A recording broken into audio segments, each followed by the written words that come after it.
Hey guys, it's me Amanda, and today we're going to talk about how to survive your freshman year of high school. Honestly, a lot of these things I wish I knew when I went to my freshman year of high school. I wish I knew these from the beginning, but it definitely takes people a whole 4 years to learn some of these things. But if you're new to my channel, don't forget to subscribe, hit the thumbs up button if you want to see more back to school videos, or if you just want to see more videos in general, and comment down below if you think I missed anything, or if you're going into your freshman year of high school and you're nervous, or anything like that. Let's get on with the video.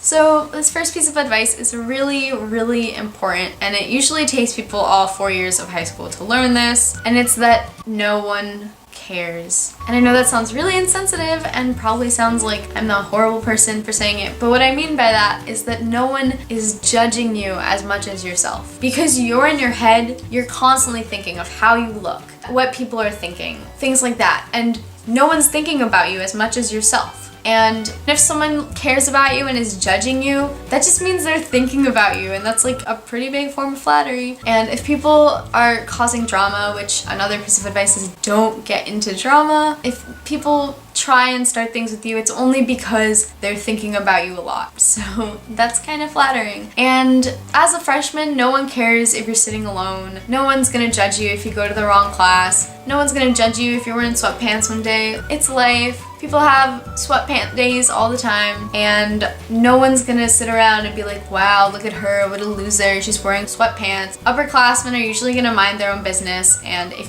you have anyone judging you, it's usually gonna be freshmen, like people in your own class. My next piece of advice is that there's no popular clique, there's no mean girls clique. Like that's not real life. And in middle school, we definitely had kids that were trying to do that, and we definitely still have kids at my high school that are trying to do that now, but no one lets them get to that point. And if I'm not saying there aren't cliques, I'm just saying there aren't ruling the school cliques. There's obviously going to be a lot of groups, and especially at my school, because we're all in different majors, there are groups and there are cliques. You have all these different types of people, and they're obviously going to form groups, but if they're a clique, you shouldn't join them.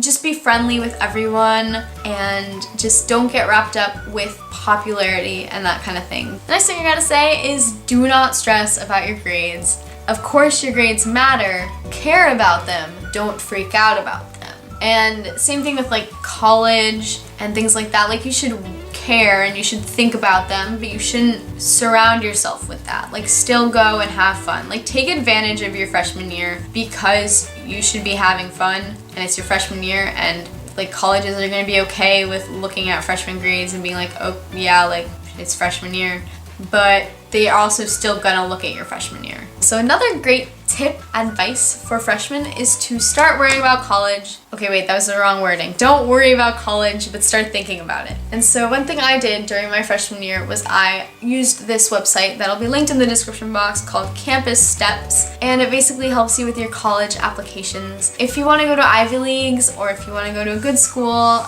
this is a great way to see where you're at, because you put in your grades, you put in your SAT and ACT scores, which you put in extracurricular activities, what clubs you're in, how much community service you have, like things like that. And it helps you on a scale of like what you need to get into these colleges and what they usually accept, things like that. Back on the SAT and ACT stuff, don't stress about them, just start thinking about them. Again, I'm going to sophomore year, so I have my ACT and SAT books because I don't know which one I'm taking. I'm probably gonna take both of them, being honest. But just go and find out which one's better for you. If your school offers PSATs for freshmen or practice ACTs, that's awesome, take them, but they're not gonna count for college, so don't really worry about them until they start really counting. Just worry about learning and read a lot of books. This is my next tip, is to read so many books, because those are gonna help you in the long run with your SAT and ACT scores, just because those are gonna teach you grammar, those are gonna teach you more vocab, things like that. Like read for fun. I wish I knew that I wish I read all freshman year. I read like 3 books my entire year. It was horrible. They were all school assigned. Anyways, so my next tip is to learn to organize. Learn to organize your time, your space, your notes, etc. Learn to organize everything. And I'm such a hypocrite for saying this, but learn to organize your time as in like use a bullet journal. That's what I do. Use a planner. Organize your space. Make sure that your homework isn't all over the place. Organize your notes. Make sure that you're taking good notes and that you can study off of them. Things like that. Like just make sure that you're organized. And speaking of studying and learning things and taking notes, make sure you know how to study and take notes, because if you don't, high school is going to be really, really tough for you. And I went to a middle school and an elementary school that was like, oh, you just do your homework, you take the tests, you're fine. You didn't really have to study for them. It was just like, you get good grades, you'll do well. But now that you're going to high school, and now that I'm in high school, and studying is really important, and how you take notes is important. And give this video a thumbs up if you want to see my note-taking method, because I don't know if y'all have seen my notes, but they're pretty great. You can't even see them because it's white and my camera sucks. Moving on. My next tip is to do all of your homework that you can.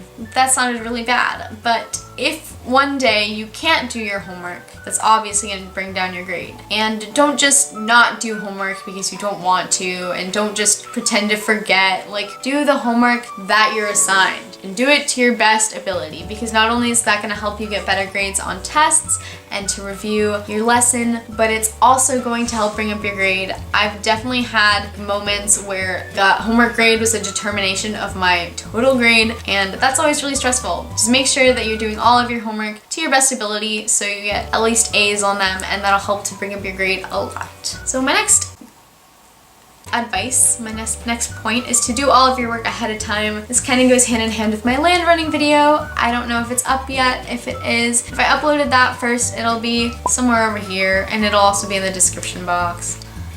But, you know, just don't procrastinate. Click on that video right now. Don't procrastinate on watching this video either. Don't just put it in your watch later playlist. Like, that's procrastination. Don't do it. My next tip is to join clubs and sports and do a lot of community service, because that's going to help you so you don't have to worry about that later. Because now I have to worry about leadership roles for college, because I didn't do that my freshman year. But just join clubs. My school has this thing called Club Rush where everyone goes to the gym and we all just sign up for classes. I signed up for probably 23 classes. No, I think I counted. I think I signed up for 17 classes. There's 7 days in a week. How did I think I would be able to go to 17 clubs? I don't know. It's worth it. Boom, boom, boom, boom, boom, boom, boom, boom, boom, boom, boom, boom, boom. Okay, that is all of my advice on how to survive freshman year of high school. Actually, I have 2 more pieces of advice. 1, do not run to your class. Your classes, like, you're gonna get there on time. Walk at a normal pace. Don't walk too slow either. Like, maybe when it's lunchtime and you don't have to be somewhere before the bell rings, like, walk at a leisurely pace. Like, it's okay. You're not in a rush. Don't look like you're trying to get somewhere. It's lunchtime. Calm down. Your food will wait. But do not run to your classes with your backpack, like, jiggling behind you. Like, the amount of kids that run to their classes, it's crazy. It drives me insane. Kids will, like, push you over in the hallways. But then, like, you always have that person that's walking way too slow that's right in front of you, and then all their friends are walking holding hands, so they take up the whole hallway. Don't be that kid either. Like, everyone's gonna hate you. I judge people by how they walk in high school. Oh my god, it's horrible. Also, don't have a huge backpack. Why? You don't need a big backpack. Get yourself a locker. Use your locker. That's another tip. Just make sure your locker is somewhere you're gonna use it. Because if your locker's on the opposite side of the school from all your classes, you're never gonna use it. You're gonna be carrying around textbooks every day, and you're gonna hate it. Leave them in your locker. Do that for yourself, please. Please. Also, if you have a double strap backpack, wear it on like one shoulder. Like, it'll mess up your back, but you'll look cool. Like, I don't know why in middle school I always observed like how people acted, because I'm a people watcher, and I noticed that all of like the cool kids in middle school wore it on one shoulder, and like now I wear my I have a purse backpack now. Like, that's really one shoulder. But like, I don't know. I used to tell my ex-boyfriend, like the one that was in my old videos, I used to tell him to wear his backpack on one shoulder because I thought it would make him look cooler. Because like, you don't want to look like a scared little timid child. Like, I think it makes you look like an underclassman, in my opinion. Is when you're like, you have your backpack on, you're like clutching onto it. Like be confident. Having it on one shoulder forces you to push your shoulder back just because you're like, oh god, I gotta keep this up. So yeah, I hope you guys enjoyed the video. I hope you learned a lot. I hope you're excited for your freshman year of high school, and have an awesome rest of your summer if you have any more summer left. If you don't, have an awesome school year. I love you guys so much. Mwah. Bye. Don't forget to subscribe and like and comment down below.